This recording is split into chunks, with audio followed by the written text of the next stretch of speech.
Mon frère, sans la sunna, tu ne sais même pas comment prier. Le nombre de rak'at, les gestes, les corrections, rien de tout ça n'est dans le Coran. Rien. Tout est dans Bukhari. Dans Muslim, les savants ont compilé les textes du prophète. Cite-moi un seul hadith. Un seul. Qui dit la prière du matin c'est 2 rak'at, celle de midi c'est 4, celle du soir c'est 3. Un seul texte complet. C'est l'ensemble des textes qui l'ensemble. Donc aucun seul ne suffit. Sur 600 000 récits, Bukhari en a gardé 7 000. Il a rejeté 99% comme faux. Et tu appelles ce qui reste la parole du prophète? Alors pourquoi les Hanafites, les Malikites, les Chafites et les Hanbalites ne prient pas pareil aujourd'hui? Même transmission, même prophète. 4 pratiques différentes. Une transmission fiable donne un résultat unique. Allah dit que le prophète est envoyé pour expliquer le Coran. Oui, et le prophète lui-même dit dans le Coran, je ne fais que suivre ce qui m'est révélé. Ce qu'il transmettait, c'était la révélation d'Allah. Allah dit, ce que le messager vous donne, prenez-le. Sourate 59:7, preuve que la sunna s'impose. Lis ce verset en entier. Il parle de la distribution du butin de guerre, l'expédition de Banu Nadir. En faire une validation de milliers de hadiths contradictoires, c'est sortir le texte de son contexte. Le messager n'avait pas d'autorité législative propre.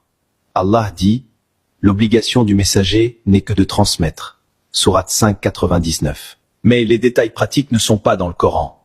Les ablutions, les temps de prière, la qibla, la prosternation, le but de la prière, ce que doit réciter, tout y est. Mais les rak'at. Si les chiffres exacts étaient la clé du paradis, Allah qui dit nous n'avons rien omis dans le livre, Sourate 6:38 les aurait écrits. Tu accuses Allah d'avoir oublié? Je vais te citer un hadith. Rapporté par Muslim. Le prophète dit n'écrivez rien de moi en dehors du Coran. Alors j'ai 2 questions pour toi. Mais c'est un hadith. Justement, s'il est vrai vous suivez des écrits que le prophète aurait lui-même interdits. S'il est faux, Bukhari contiennent des erreurs. Et s'il y a une seule erreur, sur quelle base affirmes-tu que tout le reste est fiable? Ce n'est pas moi qui remets en cause ta source. C'est ta source qui se remet en cause elle-même. Donc tu rejettes toute la sunna, tous les hadiths? Non.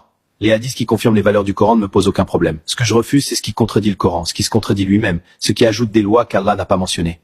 Mais qui décide ce qui contredit? Le Coran.